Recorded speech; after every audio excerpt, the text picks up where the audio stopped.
I'm trying to think of something very specific because you know me, I have to have criteria going into it. Mm-hmm. Mm-hmm. God, everyone's dead too.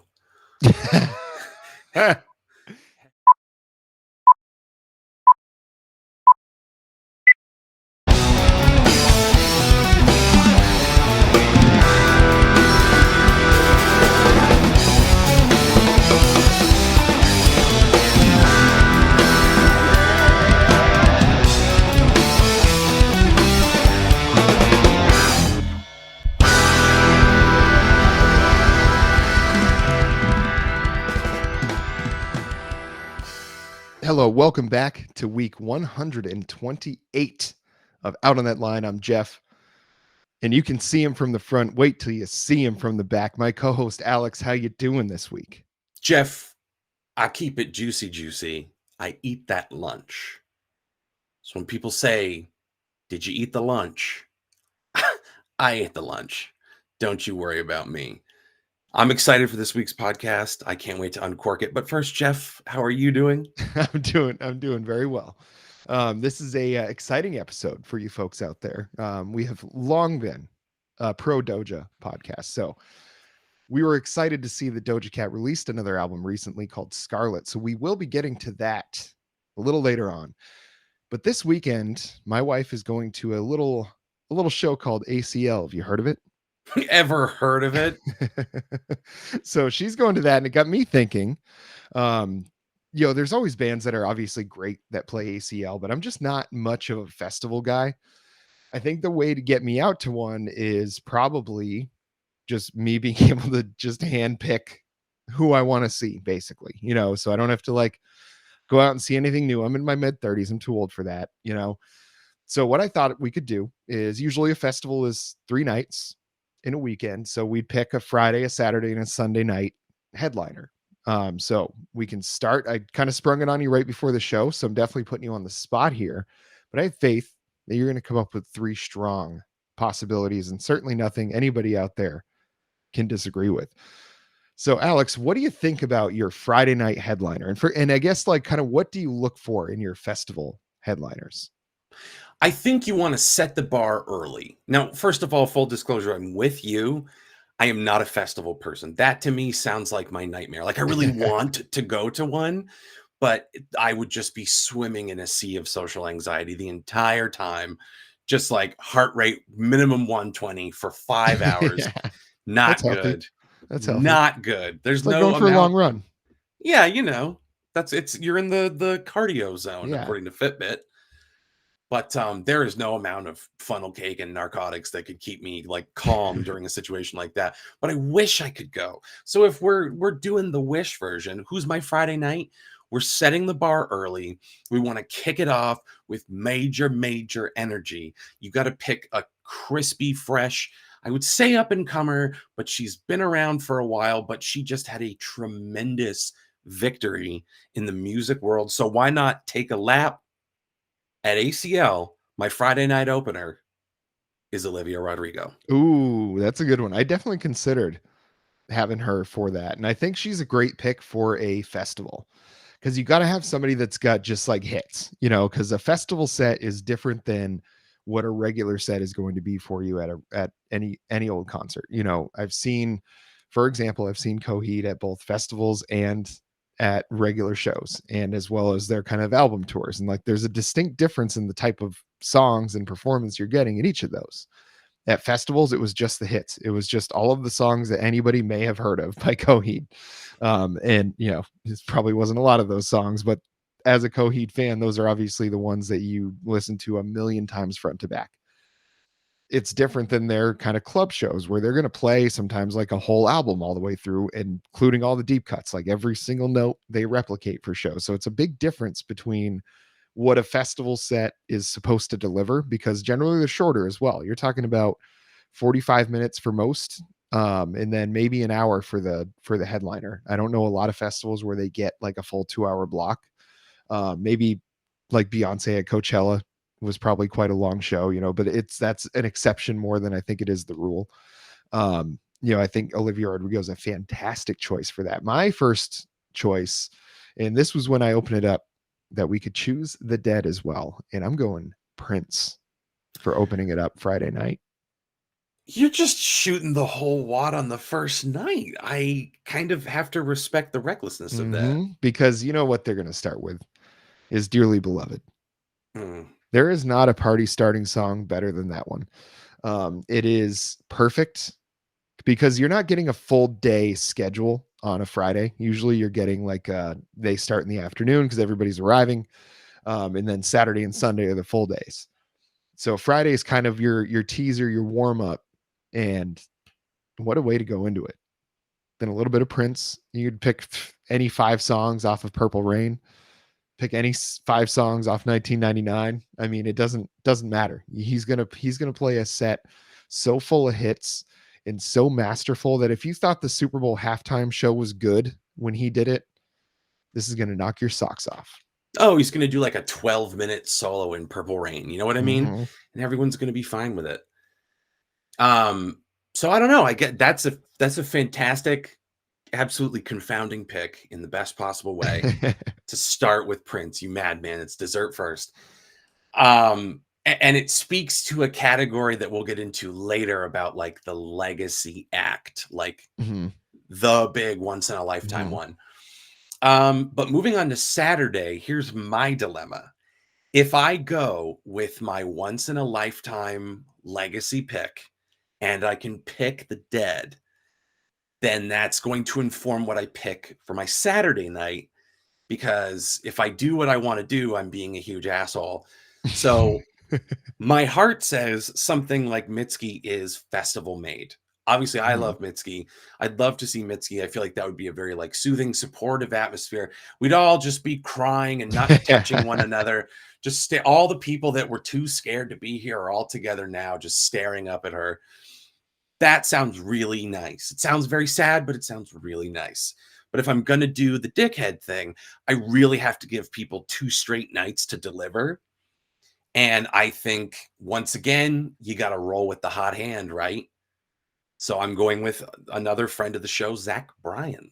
Oh, that's a good pick. And that actually, I think I'm gonna change up my Sunday night pick now because I was gonna choose a it was either gonna be Tyler Childers or Sturgill Simpson, Mm. but I'm not gonna I think Zach Bryan is a great pick, and I think it's better to get more stuff involved. Because I think he's just that's built for it for Oh yeah. festivals, that kind of big, bold sound. I think that's absolutely kind of built for it. Now I think my Saturday night. I think I'm gonna hmm. I think I'm gonna have to I would have to go for a festival. I think I'm going Beyonce.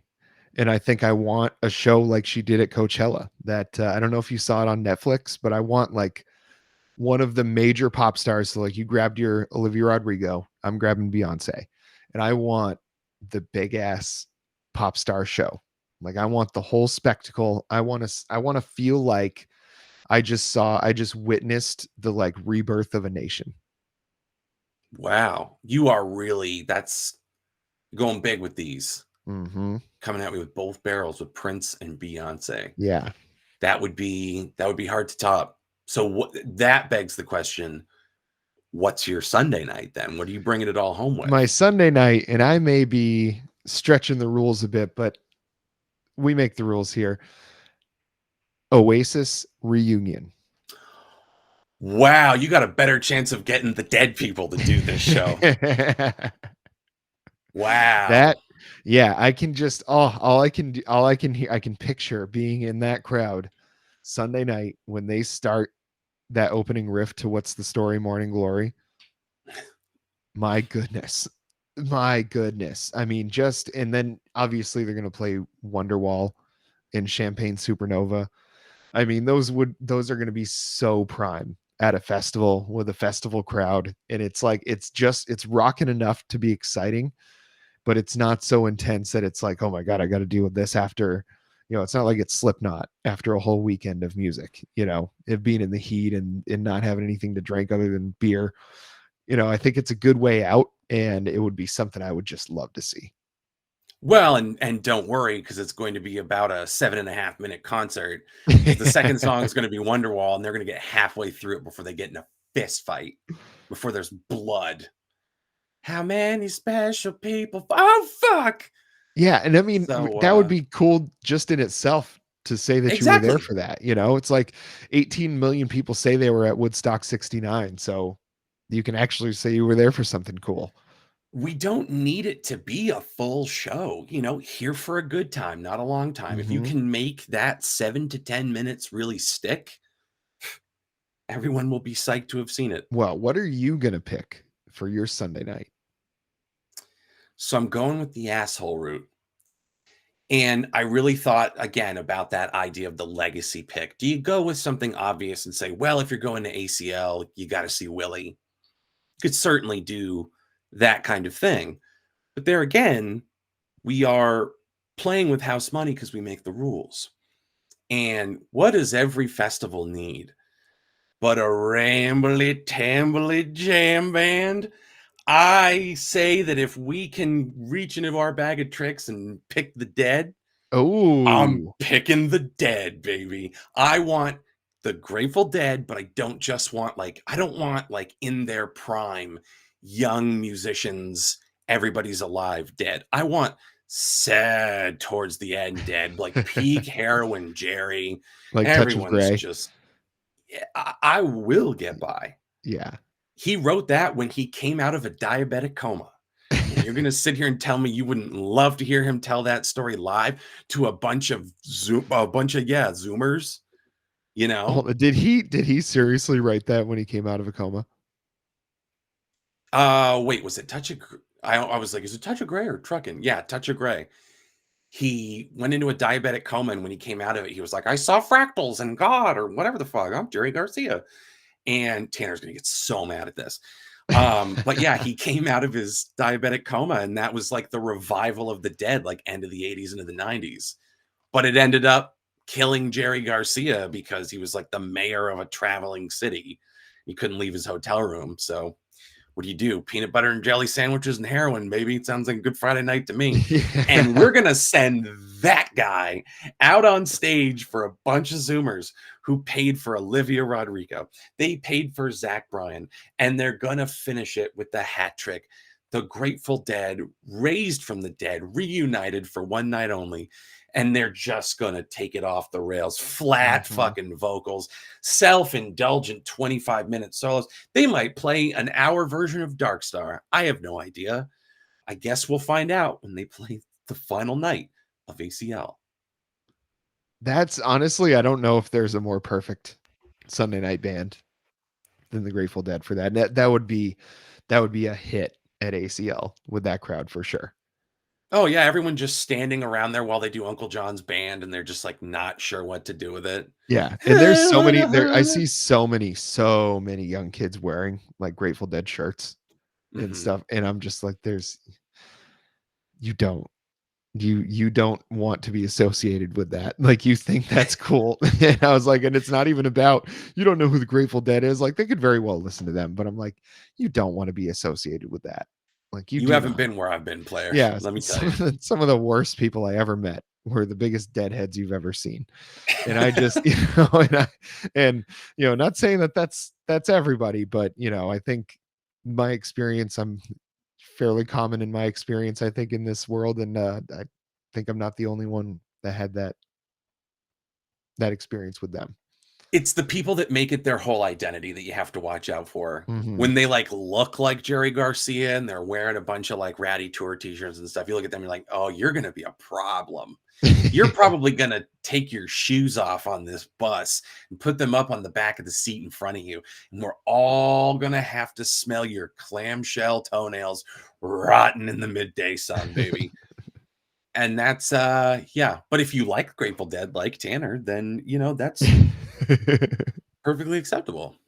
And he for sure, how many Grateful Dead shirts does he have? I know he's got it. Uh, I'm setting the number at 2 or more. okay, he's got a kind of bespoke, cool logo of the bear. Hmm. He's got when they played Egypt. He's got to have one more. If I know the man like I do, he did the hat trick and he's got at least 3. Yeah. So I that would say be my this. guess. I say this as someone with like 7 Coheed shirts Yeah. in his bureau right now. So, I Full of got judgment. no room to judge there, I suppose. Well, I kind of want to know what the people think. You out there listening, how many Grateful Dead shirts do you think Tanner owns? You don't need to know Tanner. I just want to know what you think he owns. And I think the best place for people to weigh in with their votes is youtube.com/C/out on that rind. That's right, folks.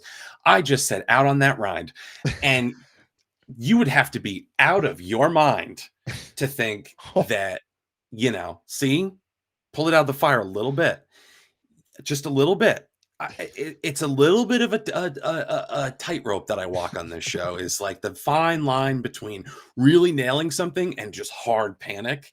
And there's kind of both going on right now, and it's a very delicate dance. So I suggest, if you want to see more memorable moments like this, that you go to youtube.com/C/out on that line. It's not rocket science, folks. Just I can't even talk right now, so just do it.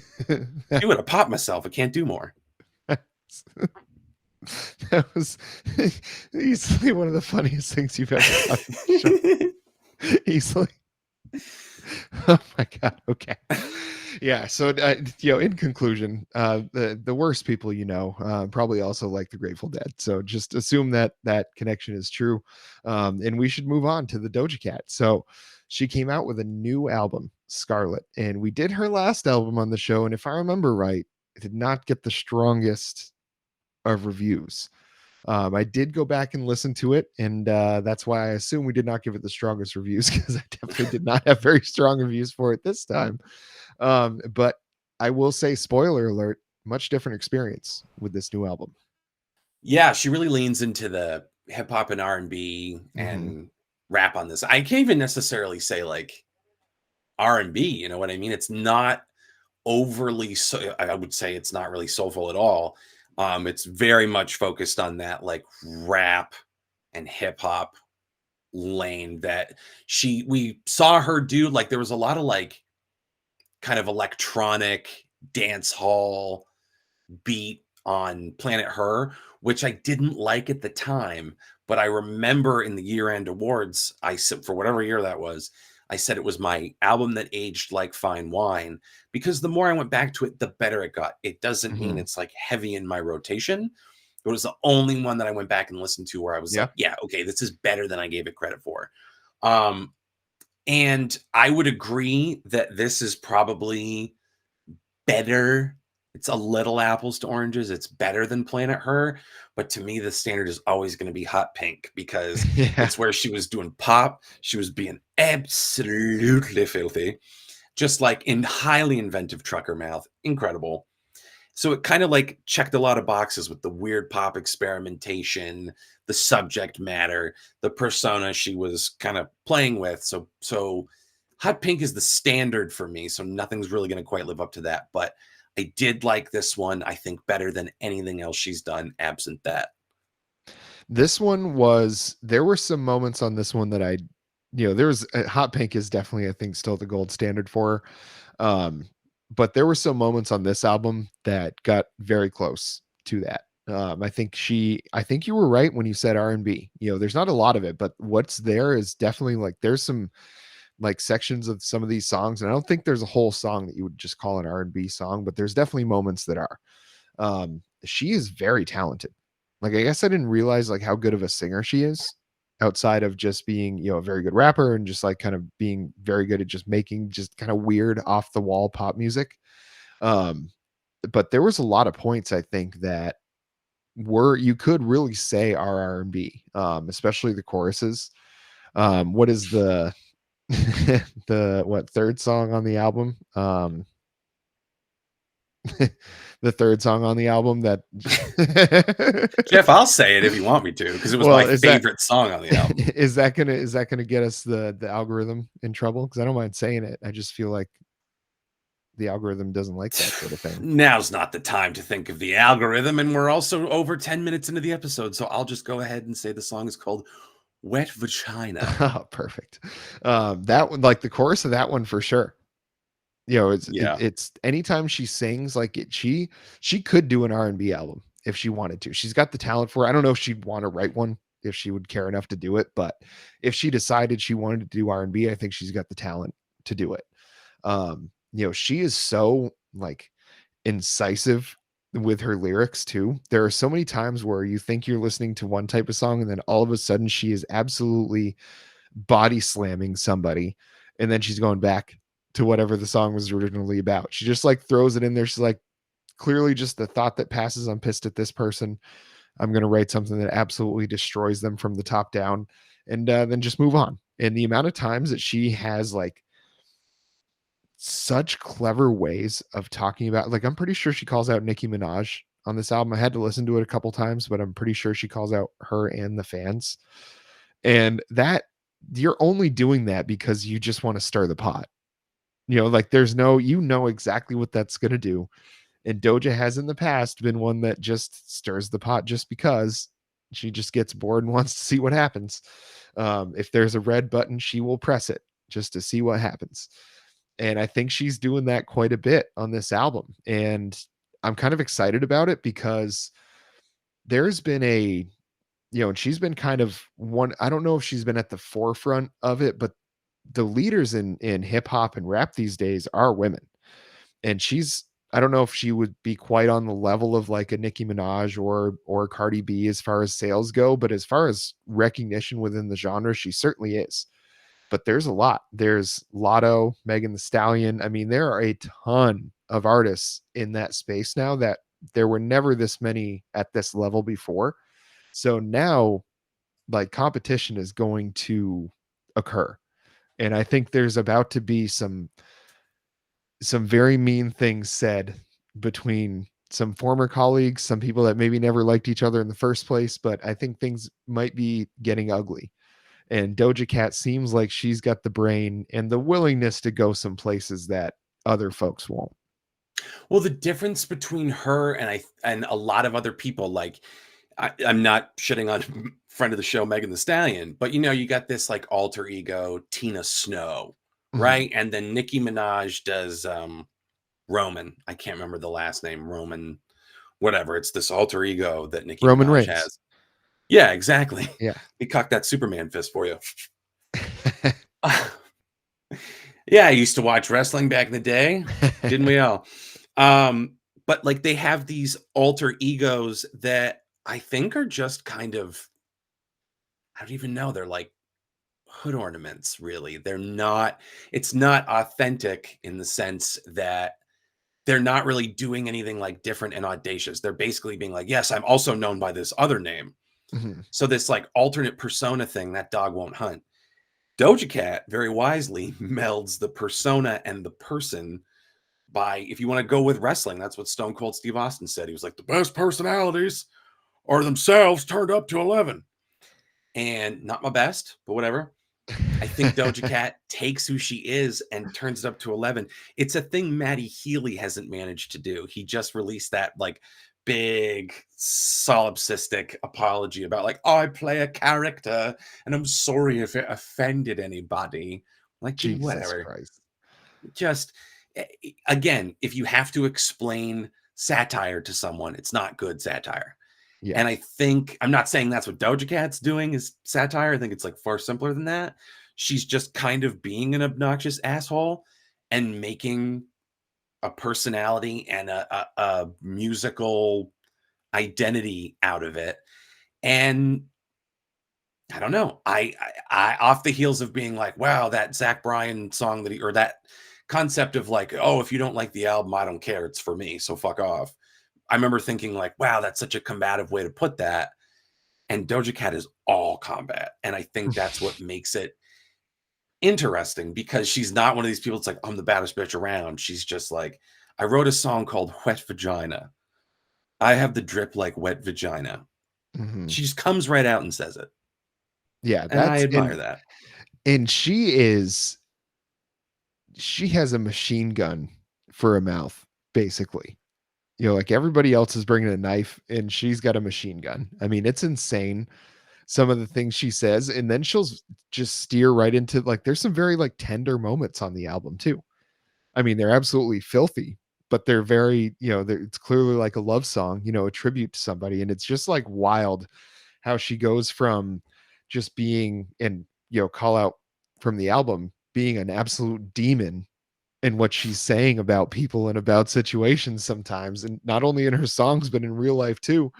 And then going to those tender moments, she's such a wild card. And I think it's in such an interesting way because no matter what it is that she's doing, she is going to act like she doesn't care. But I think the level of kind of musicianship and talent here, like she cares, and I think she's going to kind of put on the airs that she doesn't, so it doesn't seem like she's trying that hard to do this. But if she's trying as little as she says she tries to do this stuff, then I would want to see what she could do if she's like if she's putting in what she considers a lot of effort.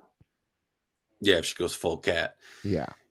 And a specific critique I'll give this album is that I think by nature of what she was trying to do, a lot of the songs blend together. A lot of the Hmm. songs tend to blend together for me. Especially because they all have that like very plasticky, it's like even hard to imitate, but that Hmm. just that like I hear it so much, it's so ubiquitous that I kind of like roll my eyes a little bit. And again, it's kind of the price you pay to enter into that genre. But I was kind of hoping she would stick and move a little more and find some variation in there.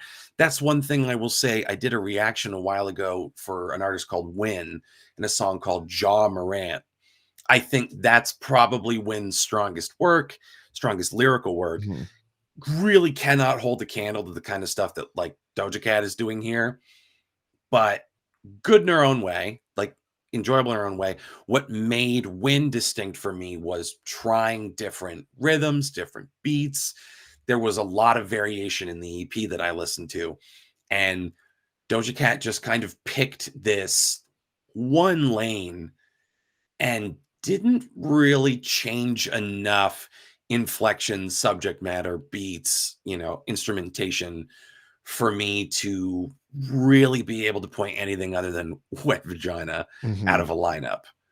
Um, so it was a little bit of a detriment to me because it was that and because of the length at an hour when all Yes. the songs kind of start to blend together. Not optimal, not Hmm. great, Bob. And there's certainly something to be said about this album being an hour long. I will definitely not argue with you about that. But the songs I like Demons quite a lot. Balut, whatever. Yeah, that It's was a at good one. 16. It was a good one as well. Agora Hills, I actually really liked as well.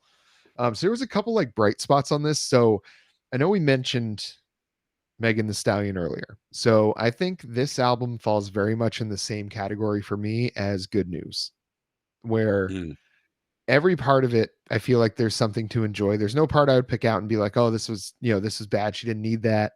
But Good News, I remember, was also a very long album. And it seemed, a lot of it was impressive. Like the lyricism of both of these artists is extremely impressive. But I think what I get the most joy out of albums is when it's an album like Outcast, Stankonia, or like The Best Education of Lauryn Hill, you know, Dre 2001, where there's some like real melodic diversity, I guess, in kind of how the songs are put together, the attitudes and intentions of the different songs. Some are clearly just like a party song, and some are clearly like a diss song, and some are clearly an emotional song.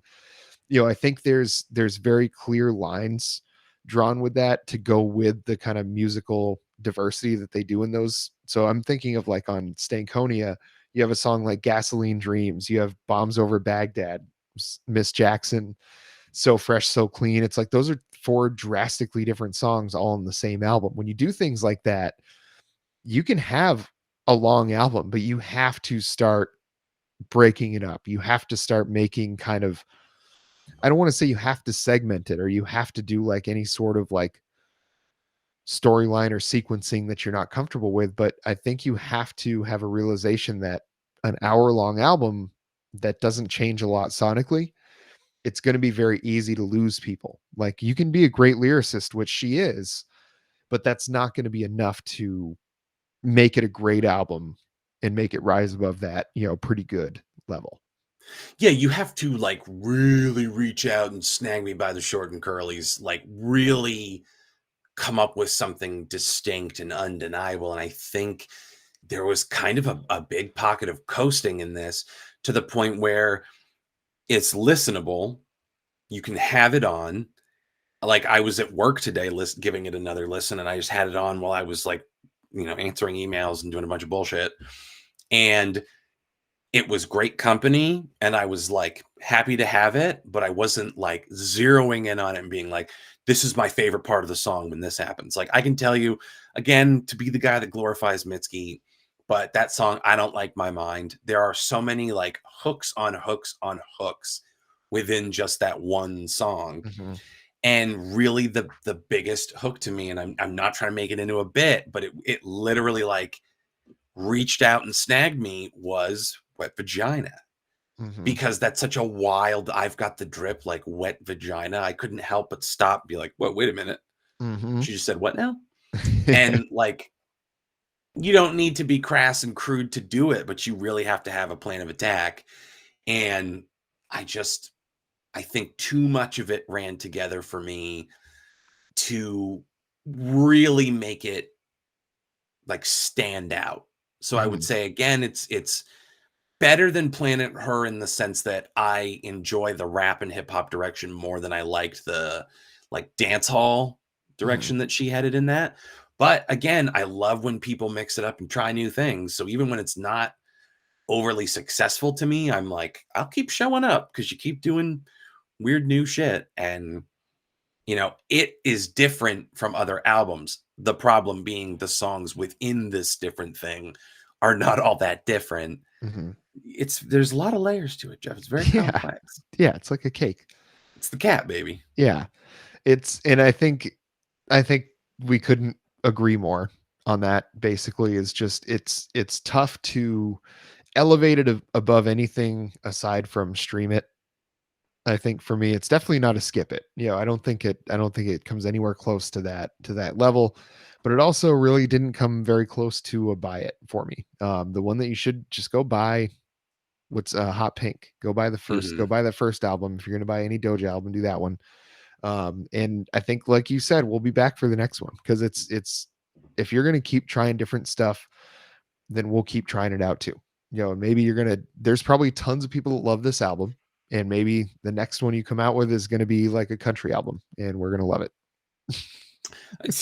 Here's hoping. What's that it. girl's name? Lainey Wilson. Oh yeah. She's the reigning big button country, and I think it's prime for someone to sneak on up. Um, yeah. So finally gave Garth Brooks his chin a break. well, I said, friend. Um, yeah, I will also go with Stream It because it's not bad. It's not bad. And I think it's successful for what it was trying to do. I think mission accomplished with it. It's just relative to how I enjoyed it. It really didn't. Unfortunately, I'm in that position where it just didn't kick my door down Mhm. and kind of forced me to pay attention to it. So yeah, I'm gonna go with a stream it. I'm gonna go with a hearty stream it. That's a good way to put it. Hardy Stream. This is one that you save in your Spotify. How about that? Yes, you put it in a Yeah. little. I have little action playlists going where I'll throw a bunch of albums and be like, you got to get through these at some point. Yeah. And sometimes I'll go nah, and I'll delete things out of there. Some things stay, and Yeah. Scarlet will be staying in the playlist, which if you want to find it on Spotify, is called 50 Black Slick Back Hair Wigs. Sounds like a Quentin Tarantino movie. It's I think you should leave, but same diff. Okay. Oh, I need to give you a shout out for a song that you added to my Relax Man playlist. It's just called Okay by Shiba San, I think is the name of it, Hmm. is the name of the group. But that song bangs. You like it? Yeah, that's a great one. Quite frankly, I don't remember it at all. I'll have to go back and Well, listen they after put this. whoever adds to the playlist, they put a little picture of like your profile picture Yeah. on that. So yeah, that's on there. That's a Well, doozy. That's a good one. well, I'm happy to supply that. And, we're supplying a whole lot of hot plops like that on youtube.com/C// out on that line where you should be subscribed. You should have notifications turned on. You should like the video. You should leave a comment. A lot of shoulds. A lot of shoulds. And you can make our wildest dreams come true at youtube.com/C// out on that line. Don't forget. And Don't don't forget it. forget to tell us how many Grateful Dead t-shirts you think Tanner has and what they smell like. Until next time. Hot mayonnaise.